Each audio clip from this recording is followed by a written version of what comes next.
안녕하세요. 오늘도 사연살롱을 찾아주셔서 감사합니다. 저는 서울 끝자락에 살고 있는 30대 주부입니다. 저희 남편에게는 형이 한 명 있어요. 저에게는 아주버님 되시는 분이죠. 그리고 아주버님과 남편의 나이 차이가 상당합니다. 아주버님께서 군대에 계실 때 남편은 아직 초등학생이었다고 하니까요. 형제가 띠동갑이에요. 그래서 아주버님의 부인 되시는 형님께서도 저희 부부랑 나이 차이가 꽤 되는데요. 제가 결혼하던 당시에 느꼈던 바가 형님은 마치 저에게 또 한 분의 시어머니 같다는 느낌이었어요. 형님께서 저보다 10살이나 많으신 데다가 결혼도 워낙 일찍 하셨고 아이도 일찍 낳으셨으니까 저보다 엄청 서열이 높은 분으로 여겨졌던 것 같아요. 나는 우리 도련님이 당최 누구랑 결혼하실까 궁금했었는데 이렇게 학벌 좋고 집안 좋은 여자친구를 두고 계셨을 줄은 몰랐네. 결혼하게 된 거 축하해요. 좋게 봐주셔서 감사해요. 저기 형님, 앞으로 잘 부탁드릴게요. 벌써 나를 형님이라 부르시려고? 이야, 안 그렇게 생겨서는 성격 한번 시원시원하네. 처음에는 형님 앞에서 제가 허둥지둥 했었죠. 그때 제가 너무 당황스러워서 대충 상황을 모면하고자 대답을 했었지만 저는 그 이후로 형님에게 거리를 두게 됐었죠. 나이도 저보다 훨씬 연상이시고 애도 둘이나 낳으셨고 무엇보다 시부모님과 너무 막역하게 지내시고 괜히 어려웠거든요. 그런데 시댁이라는 공통점으로 한 집안에서 엮이게 된 이상 형님과 접점이 아예 없기란 불가능이었는데요. 시간이 흐를수록 저는 제 안에서 형님이란 인물을 재평가하게 되었어요. 모든 사람과 두루두루 다 어우러지는 무난한 타입은 결코 아니신데 겪어볼수록 저랑 코드가 잘 맞더라고요. 동서, 다음 주말에 다 같이 모여서 밥 먹으러 가기로 한 거 내가 개인적으로 가고 싶은 식당이 있어서 그러는데 그쪽으로 정해도 되지? 이번에는 동서가 밥값 내기로 한 만큼 동서 쪽에서 장소 정하고 싶어 할까봐 내가 미리 말하는 거야. 아, 그러시군요. 저기 그런데요, 형님. 사실 제가 먼저 생각해둔 식당이 있기는 하거든요. 음식도 잘 나오고 단체석도 깔끔한 곳이라서 염두에 두고 있었는데. 그래? 그럼 거기로 가자. 동서가 그렇게 말하는 거 보니까 괜찮은 곳 같네. 그렇게 해도 될까요? 형님 이번에 가고 싶은 식당이 있다고 하셔서 마음에 좀 걸리네요. 이번만 날이야? 거긴 다음에 가도 되겠지. 이번에는 동서가 정했다는 거기로 가자. 가만 보니까 형님은 머릿속에 떠오른 말들을 그냥 뱉으실 뿐이었습니다. 이걸 나쁘게 보자면 거침이 없는 것이었고 좋게 보자면 가식이 없는 것이었어요. 지내다 보니까 점점 형님의 스타일에 적응이 되었고 사람이 앞뒤가 똑같으니까 되려 마음이 편하더라고요.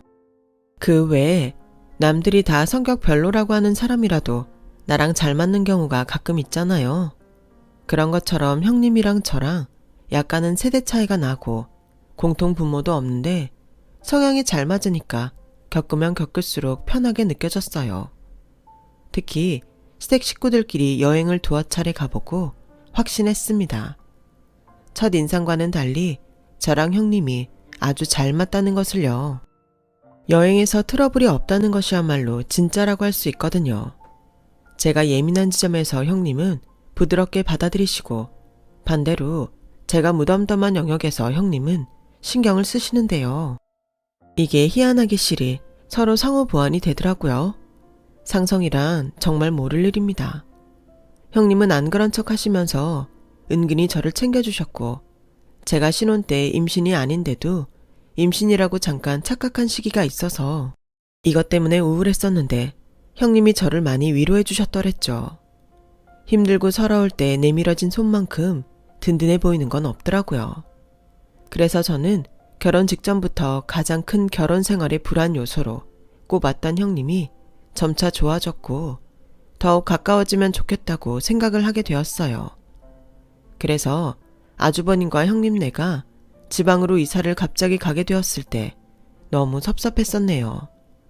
아주버님의 직장 문제 때문이었고 마침 형님 애들이 학교 생활에 둘 다 어려움을 겪고 있어서 이참에 멀리 전학을 시켜주면 좋겠다고 판단이 내려졌었나 봐요. 내 식구가 지방으로 내려가 버렸고 저는 그 이후로 괜한 쓸쓸함을 느끼며 시부모님을 열심히 챙겨드렸습니다. 형님의 몫까지 제가 다 해야 한다고 생각을 해서 그랬던 건데 솔직히 제가 어른을 대하는 요령이 좀 부족했어요. 뭔가 시부모님 두 분 다 저랑 있으면 대면대면한 분위기가 된달까요? 그래서 솔직히 죽을 맛이었어요. 제가 결혼 후에 착각 임신 사건을 겪고 나서 남편과 상의 끝에 직장을 그만뒀거든요. 시간도 널널하겠다. 제 딴에는 노력해서 시부모님을 잘 챙겨드렸는데 어느 날 시부모님께서 저한테 그러시더군요. 자주 오지 말라고요. 제가 시댁에서 이것저것을 하는 자체가 시부모님께서는 불편하셨던 모양이에요. 그걸 계속 눈치채지 못하고 있었다니 얼굴이 화끈거렸죠. 그 후로 저는 시부모님과 왕래하는 횟수를 줄였고 남편 내조나 열심히 하면서 지냈답니다. 눈에서 안 보이면 마음에서 멀어진다는 표현처럼 어느새 아주버님네 식구들은 저에게서 잊혀져 있었죠. 기껏해야 이제 명절이나 시부모님 생신 때 만나는 게 전부였으니까요. 그런데 참 신기하죠. 저희 부부가 놀랍게도 아주버님네가 사시는 그 지역에 바로 옆 도시에 내려가게 되었어요. 보니까 아주버님네랑은 차로 30분 정도 걸리는 거리더라고요. 아주 가는 건 아니었고 단기간이었어요. 남편이 그 지역에 있는 곳으로 잠시 출근을 하게 된 게 이유였죠. 사실 저는 남편을 따라서 같이 내려갈까 말까 고민을 했었어요. 저까지 굳이 안 가도 됐고 주말 부부로 지내도 충분했으니까요. 그런데 의외의 일이 벌어졌네요. 형님이 무조건 저도 함께 내려오면 좋겠다고 강력히 말씀을 해주신 거예요. 동서, 이런 기회가 다시 생길 것 같지 않은데? 내 생각에는 동서도 이번에 같이 내려오는 게 어때? 저도 그러고는 싶은데 내려가면 제가 막상 너무 할 일이 없을까봐 그게 조금 마음에 걸려서요. 왜? 내가 있잖아. 내가 동서 심심할 때마다 놀아줄 수 있는데 꼭 내려와주면 안 될까? 나도 여가 시간에 심심해서 동서가 있어주면 너무 좋을 것 같거든. 저를 반겨주시는 것에 감사하기도 했지만 한편으로는 의아함이 들었죠. 왜냐하면 제가 형님을 오래 봐온 것도 아니었고 그분을 아주 잘 아는 것은 아니었으나 이런 식으로 나오실 분은 아니라는 생각이 들었기 때문이에요. 게다가 애들도 있는데 형님이 도대체 심심하실 일이 뭐가 있단 말인가요? 천상천하 유아 독존이신 성격이라 혼자서도 잘 지내실 분이었는데요. 그래서 제가 우선 알겠다고 대답을 드린 후에 지방으로 내려가기 직전 다시 연락을 드려봤어요. 어차피 이제 곧 뵙게 될 테니 저한테 속내를 꺼내주실 것만 같았거든요. 아니나 다를까 형님이 머뭇거리시다가 이렇게 말씀하시더군요. 그런데요 형님, 정말 무슨 일 있으신 건 아니시고요. 제가 괜한 짐작을 하는가 싶어서 민망스럽지만 왠지 형님께 속사정이 있다는 생각이 자꾸만 들어서요. 내가 그렇게나 티를 냈나? 동서, 그게 내가 사실은 요즘에 생각이 많아져서 그래. 솔직히 머리가 터질 만큼 고민되는 일이 있는데 내가 여기서는 어디 한 군데 털어놓을 때가 마땅히 있어야 말이지. 알잖아. 나 수도권 벗어나서 살아본 적이 없는 걸. 형님 같으신 분이 그만큼 고민되는 일이 있다고 말씀을 하시다니 예사일은 아닌 것 같은데요. 혹시 아주버님도 아세요? 그런 큰 고민거리라면 아주버님하고도 상의를 해보신 거죠? 아니, 그러진 못했어. 애들 아빠한테 할 이야기가 아니라서 그래. 동서 이번에 내려오면 얼굴 보고 이야기하자. 동서한테만 따로 의논하고 싶어. 역시 형님께는 무언가가 있었던 거예요. 도대체 무슨 일인 건지 궁금해지더라고요. 제가 남편 따라서 지방에 내려간다고 하니까 친정 식구들은 굳이 왜 거기를 따라가냐면서 반대를 했는데요. 제가 그 반대를 묵살하고서 지방행을 택한 건 솔직히 형님의 공이 컸어요. 저희 남편한테도 아무 말 하지 말라고 하시고 저한테만 의논하고 싶으시다는 게 뭘지 너무 궁금했답니다. 그리고 저는 내심 혼자 형님의 고민이 뭘까 추측을 해봤더랬죠. 아무래도 형님께서 아주버님하고 무슨 일이 있는 것 같네. 그러지 않고서야 아주버님하고 우리 남편한테는 입을 꾹 닫으시고 굳이 나만 필요로 하실 리가 없어. 그런데 그 대쪽같아 못돼서 재미없으시기까지 한 아주버님과 대체 트러블이 나실 일이 뭐가 있을까? 역시 애들 문제인가? 형님께서는 원래 워킹맘으로 지내셨지만 애들 교육 때문에 일을 그만두신 지 꽤 된 상태였죠. 애들한테 전적으로 매달리셔야 할 사건들이 좀 있었거든요. 학교에서 일들이 몇 번 나는 바람에 그랬었어요. 특히 아주버님께서 형님이 일을 그만두시길 강하게 바라셨던 걸로 들어서 알고 있고요. 아주버님은 당신의 배우자에게 과감히 일을 그만두라 하실 만큼 본인의 능력이 뛰어나신 분이에요. 직업이 너무 특정될까봐 자세히 적을 순 없지만 그 업계에서는 굉장히 인정을 받는 분이세요. 정부에서 추진하는 일을 여러 차례 해오셨고요.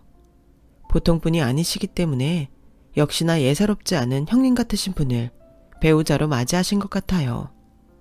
형님은 기본적으로 묘한 카리스마가 있는 분이셨고 때문에 저도 심적으로 의지를 하였으며 도움도 받았었죠. 동서, 남들이 다 동서가 다니는 직장이 아깝다고 그만두면 후회할 거라고 말을 하는 게 그렇게나 중요해? 어차피 동서 인생이잖아. 그 사람들이 열이면 열, 동서한테 퇴사하지 말라고 그래도 선택은 오롯이 동서만이 할 수 있어. 퇴사를 하고 싶으면 해. 남들 눈치를 봐야 하는 상황들이 살면서 분명히 있지만 이거는 아니야. 하지만 형님, 오래 알아온 친구들도 저한테 어떻게 그런 곳을 그만둘 생각을 하고 있냐면서 미쳤다고 말하는 실정이에요. 저희 친정 식구들마저 지금 퇴사하기엔 아깝다고 그러니까 솔직히 그냥 꾹 참고 다녀볼까도 싶네요. 내가 지금 동서가 좋은 회사에 다니는 것에 질투를 해서 이러는 게 아니란 건 알지? 당연하죠. 형님께서 그런 걸로 질투하실 분이 아니라는 건 제가 알아요. 그럼 내가 좋은 마음으로 동서를 위해서 한마디 하는 거라고 생각해줘. 거긴 분명히 좋은 회사고 들어가기 힘든 데야. 하지만 나는 동서가 그곳에 비해 부족한 인물로 보이지는 않거든. 동서는 마음만 먹으면 언제든지 다시 도약할 수 있는 제목이야. 나는 이미 그걸 알아봤기 때문에 동서가 원하는 대로 퇴사를 해도 된다고 말하는 거야. 형님 덕분에 저는 적재적소에 퇴사를 할 수도 있었어요. 퇴사하고 나서 2달 후에 알게 된 사실인데 사실 저의 건강 상태가 무척 안 좋았었더라고요. 어차피 회사를 그때 그만두지 않았어도 저는 치료를 위해서 결국은 퇴사를 했어야 했을 테고 그렇다면 제 건강 상태는 더욱 악화가 된 상태였겠죠. 병원에서도 천만다행이라고 했었으니까요. 아무튼 저는 은연중에 형님께 도움이 돼보고 싶다는 생각을 하고 있었으므로 남편과 지방에 내려갔어요. 몇 달 안 지낼 집이라도 짐을 풀고 살림살이를 차려놔야 하는 건 똑같더군요. 그래서 예상외로 너무 바쁘고 정신이 없었어요. 형님과 연락은 매일 했었고 아주버님네랑 식사도 따로 했었지만 제가 남편 뒷바라지 하느라 정신이 없는 상태였어요. 그러다가 드디어 제가 각을 잡고선 형님을 뵈러 나섰습니다. 제가 형님이 좋아하시는 과일들을 사서 댁으로 방문했는데 별로 입맛이 없다고 하면서 그걸 잘 안 드시더라고요. 형님께서 디저트까지 마다하시다니 정말 무슨 일인데 그러세요? 이따가 아주버님 퇴근하고 오시면 다 같이 소고기라도 먹으러 나갈까요? 아, 그 인간이 제때 들어올지나 모르겠어. 어딜 그렇게 쏘다니는 건지 알 수가 없으니까. 네? 그게 무슨 말씀이세요? 혹시 아주버님이 퇴근하고 따로 취미생활이라도 하시나요? 나도 모르지. 걸핏하면 밖으로 나가도는데 도대체 뭐라고 다니는 건지 나한테 말 안 해주니까 물어봐도 소용없어. 전혀 생각지도 못한 방향이었기에 저는 당황하고 말았어요. 형님의 큰 고민거리가 설마 하니 아주버님의 이런 문제라고는 상상도 못했었거든요. 아주버님께서 퇴근 이후는 물론 때로는 주말까지 의문의 외출을 하신지는 벌써 꽤 되었다고 하였어요. 저는 애써 당황한 기색을 억누르곤 차분하게 말씀을 드렸죠. 형님, 아마도 아주버님께서 여러 모임에 다니시는 거 아닐까요? 워낙 인맥도 넓으신 분이잖아요. 이곳에서 새로운 분들과 모임을 만드셨을 수도 있어요. 모임? 웬 모임을 만들어? 그럼 어떤 모임일까? 그것까지는 제가 잘 모르겠는데 굳이 밖에서 시간을 보내시는 거면 그런 게 아닐까 싶어서요. 이것 봐. 내가 모임 같은 거였으면 진작에 그런 걸로 알았을 거야. 혹시 운동을 다니는 거면 나도 같이 데리고 다녀달라 했더니 운동은 아니라고 그러지. 이 동네 익히려고 바람 쐬러 다니는 거냐고 하니까 그것도 아니라고 잡아떼지. 일하는 사람들 만나나 싶어서 알아봤더니 왠지 그것도 아닌 것 같지. 아주 답답해 미치겠어. 형님은 저를 향해 쉴 새 없이 말을 쏟아대셨는데 그간 혼자 소가리를 끙끙 해오신 게 여실히 드러났죠. 저는 형님이 내리신 결론을 듣고 숙연해졌어요. 그것은 바로 아주버님이 바람을 피우고 계시단 것이었어요. 여자가 생긴 것 같단 얘기였죠. 지방에 내려와 새로운 인생을 살아볼까 했더니 남편이 바람날 게 뭐냐면서 형님은 엄청 서러워하셨어요. 저는 감히 어떤 조언이나 위로를 드려야 할지 몰라서 초조하게 있었네요. 고심을 하던 저는 형님과의 약속을 어기곤 남편에게 몰래 상의를 해보고 말았어요. 제가 가벼운 마음으로 그런 것은 아니에요. 왜냐하면 저는 남편이 나이 차이가 많이 나는 자기의 형을 내심 어렵게 생각하고 있다는 것을 잘 알고 있기 때문이었죠. 남편이 겉으로는 안 그런 척하지만 아주버님을 어려워해서 연락하는 것도 무척 망설이는 사람이었으니까요. 그렇기에 입단속은 잘 될 거라 확신해서 이 문제를 상의해봤어요. 그랬더니 남편이 펄쩍 뛰더군요. 뭐? 내가 형제랍시고 비호하는 건 절대 아니고 우리 형은 바람 피울 사람이 아니야. 그럴 만한 인물이 못 돼. 아무래도 그렇지. 나도 정황상 바람인 것 같기는 한데 아주버님을 보면 사람이 그럴 만한 사람은 아니라서 그쪽으로 생각하긴 어렵더라고. 당연하지. 우리 형이 옛날에 태어났으면 분명 선비였을 거야. 그 정도로 고지식해. 재미 하나도 없고 답답한 스타일인데 처자식을 두고 바람은 무슨 바람이야. 저도 남편의 생각에 동의했어요. 그리고 형제 간의 사적인 대화를 어색해하는 남편을 어차피 내세우기는 어려우니 제가 나서야 하는 게 분명해 보였죠. 우선은 형님의 걱정이 더 심해지기 전에 잘 달래드리기로 했어요.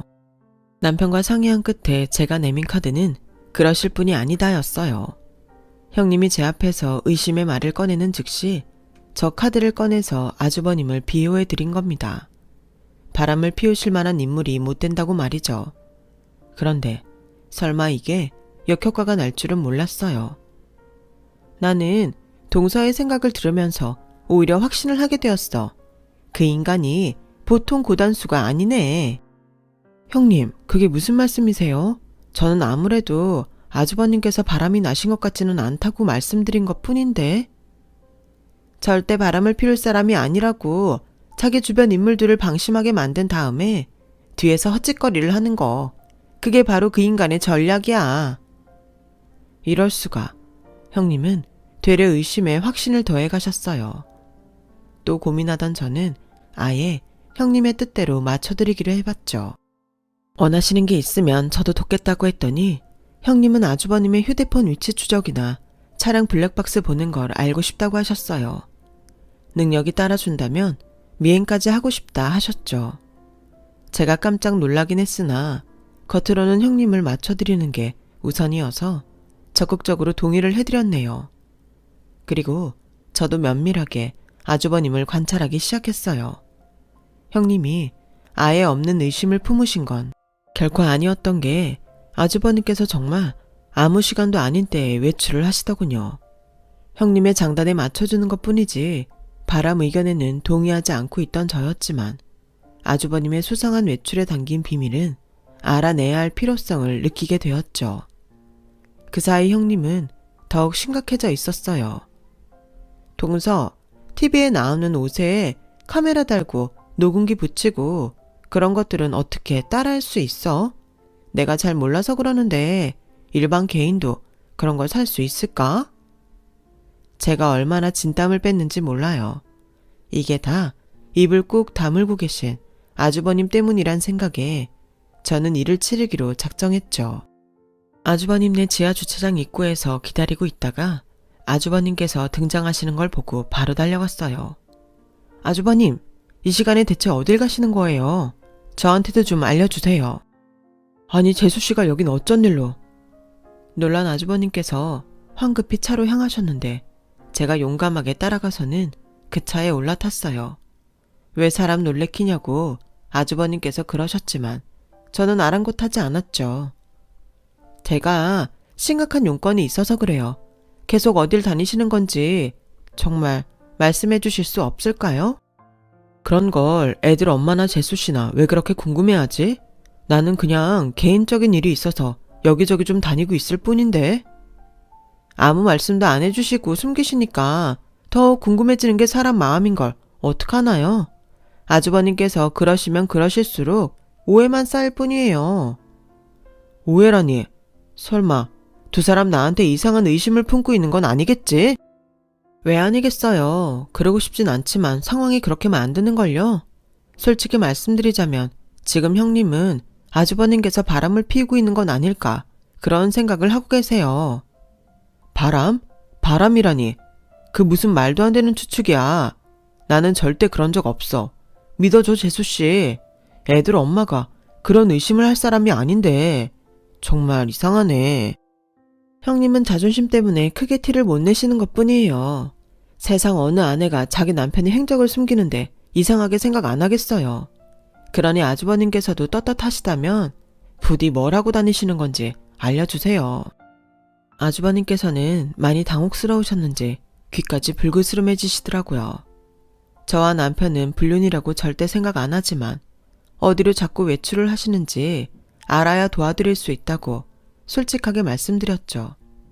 그랬더니 아주버님께서 한숨을 푹푹 쉬시더니 뒷좌석에 있는 가방을 갑자기 챙기시는 거예요. 이윽고 저에게 그 안을 보여주셨는데 서류 파일들과 목캔디, USB들이 있었습니다. 그러면서 드디어 공개하신 내막은 바로 개인 강연이었어요. 아주버님께서는 그동안 이곳저곳으로 강연을 다니셨던 거예요. 처음에는 기업 차원에서 의뢰가 들어왔을 때 해보셨는데 그게 너무 재미있으셨대요. 그 후로 맛을 들이셔서 재능 기부 차원에서 계속하게 되셨다는 거예요. 연락받는 여기저기를 다니시면서요. 아주버님께서 워낙 박학다식하신 분이라서 강연에 너무 잘 어울렸으나 달변가는 아니시기 때문에 언뜻 상상이 어렵더군요. 이 사회문화 강연이 별거 아닌 것 같아도 한번 하려면 나도 만반의 준비를 갖춰야 하기 때문에 시간이 꽤나 들더라고. 앞으로 2주만 더 하고 종료할 예정이 되어 있어서 딱히 털어놓을 생각을 못했어. 게다가 애들 엄마가 쟤는 기분이 뭐니 하면서 돈 안 되는 이런 활동에 시간 들이고 노력 들이는 걸 질색하는 사람이라 그냥 말을 안 하고 다니니까 너무 편해서 계속 숨기게 되어버렸네.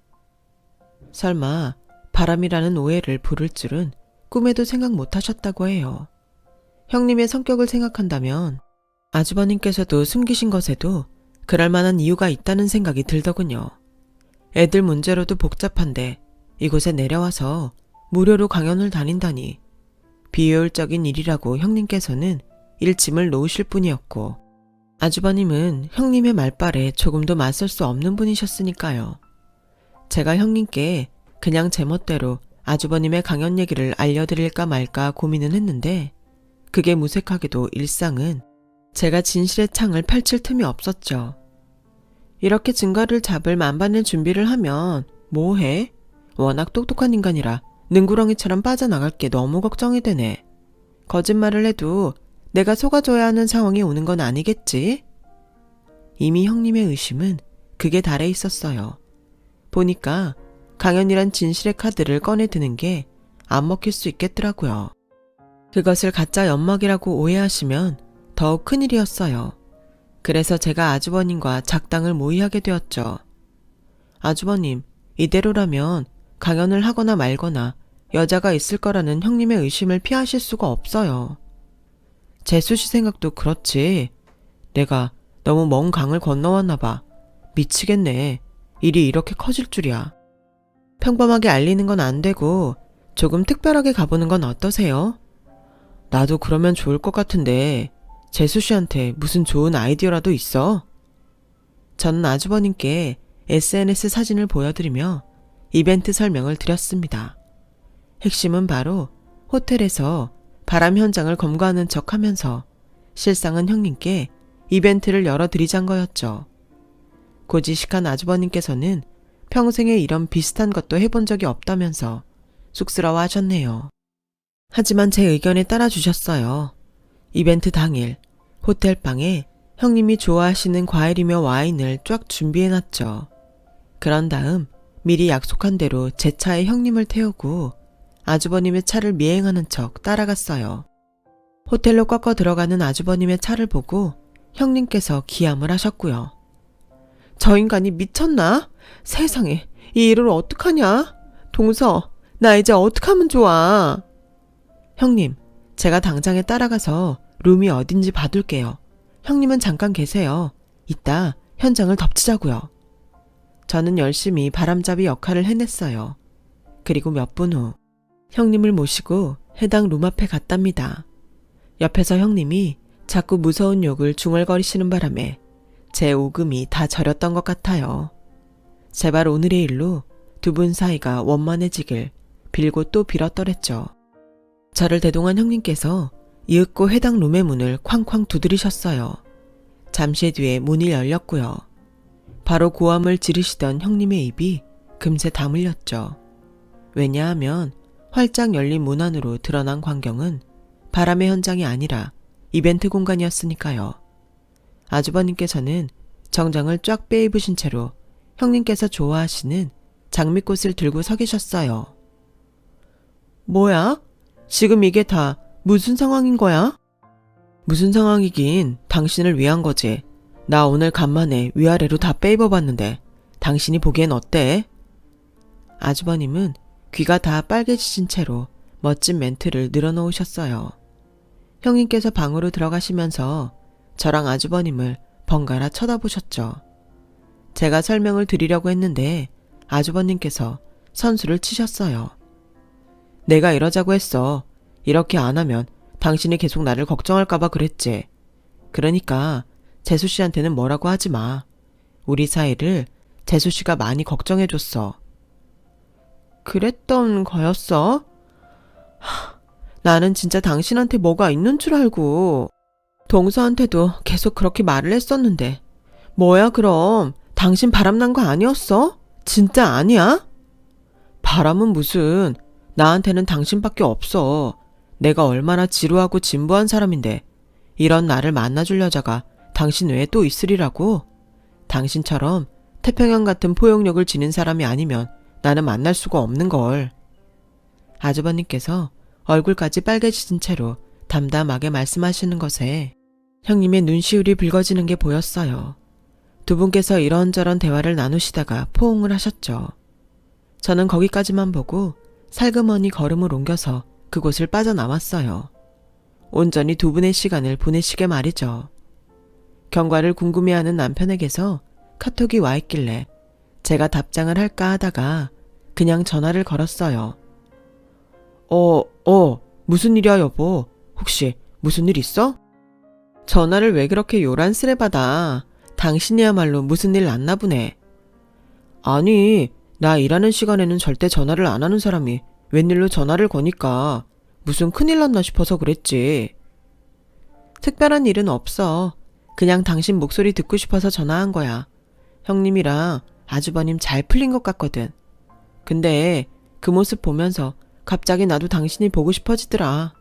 근데 일하는 시간이니까 목소리라도 들을까 해서 전화한 거야. 바쁜데 방해한 건 아니지? 하늘 같은 와이프님 전화인데 일이 무슨 상관이야? 상사 앞에서라도 받아야지. 입 바른 소리는 잘만 하더군요. 아주버님은 굉장히 멋쩍어 하시는 구석이 많으신 분인데 어쩌다 그 동생인 제 남편은 능글맞은 소리를 잘하는 사람인지 너무 신기할 따름이었어요. 그날 남편이랑 둘이 외식하면서 저희 부부도 많은 대화를 나눴었네요. 밤늦게나마 남편이 웬일로 아주버님께 먼저 전화를 하기도 했었어요. 형제간의 대화가 너무 적어서 어색한 사이인데 남편이 큰 용기를 낸 셈이었죠. 제가 다 뿌듯해서 남편한테 칭찬 많이 해줬었네요.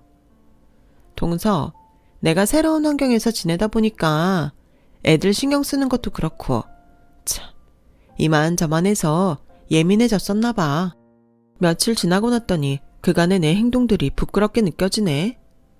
형님, 그런 말씀 마세요.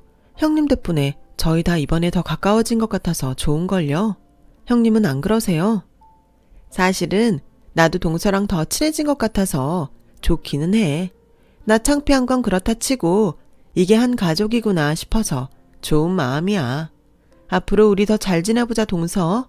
내가 항상 동서한테 행복한 일만 생기기를 기도해 줄게.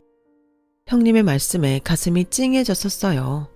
그 후로 정말 신기한 일이 벌어졌어요. 제가 사실은 병원에서 자연임신이 어려울 거라고 얘기를 들은 사람이었거든요. 그런데 그곳의 생활을 마무리하기 전에 임신 사실을 알게 된 거예요. 이건 마치 기적과도 같은 확률이었기 때문에 저랑 남편이랑 비명을 지르면서 울고불고 난리도 아니었어요. 그리고 임신 중기에 배가 확 뭉쳐서 이러다가 뱃속의 아이가 잘못되는 거 아닐까 싶기도 했고 입원해서 초조하게 지낼 때가 있었거든요. 그때 형님네가 굳이 주말에 시간을 내서 저를 보러 올라오셨어요. 수척해진 제 모습을 보면서 두 분 걱정이 많으셨죠. 제가 입덧이 너무 심해서 먹는 것도 잘 못 먹고 있었고 그런데 또 이때 신기한 일이 벌어졌어요. 형님이 제 상태를 보시더니 금세 마트에서 먹을 걸 사오셨는데 그게 젤리였거든요. 웃기게도 그게 자꾸 입에 들어가더라고요. 혼자서 망고 젤리 그거 한 통을 다 먹었어요. 그리고 감쪽같이 몸이 괜찮아져서 사흘 후에는 제 발로 멀쩡히 걸어서 퇴원했죠. 이후로 출산까지 너무 입맛이 돌아서 문제였고요. 무사히 그 아이 낳아서 지금 잘 키우고 있답니다. 아주버님께서 우스갯소리로 그때 무료로 다니셨던 강연의 대가를 아무것도 받지 않았었는데 그게 당신의 조카 탄생으로 값이 돌아온 거 아니냐면서 그러셨죠. 옆에서 형님은 이상한 소리 하지 말라고 아주버님께 핀잔을 주셨었지만 저는 이상하게 그 말씀이 마음에 와닿았어요. 정말 희한하게도 아주버님의 말씀대로 제가 그 덕분에 아이를 얻은 것만 같다는 생각이 자꾸만 들더군요. 왠지 자랑만 하는 것 같아서 민망하지만 저에게는 이렇듯 너무나도 좋은 시댁 식구들이 있답니다. 사연 들어주신 여러분의 일상에도 기쁜 순간들이 가득하셨으면 좋겠어요. 여러분, 사연 댓글에 응원과 현명한 조언 부탁드려요. 좋아요와 구독은 저에게 큰 힘이 됩니다. 오늘도 좋은 일 가득하세요.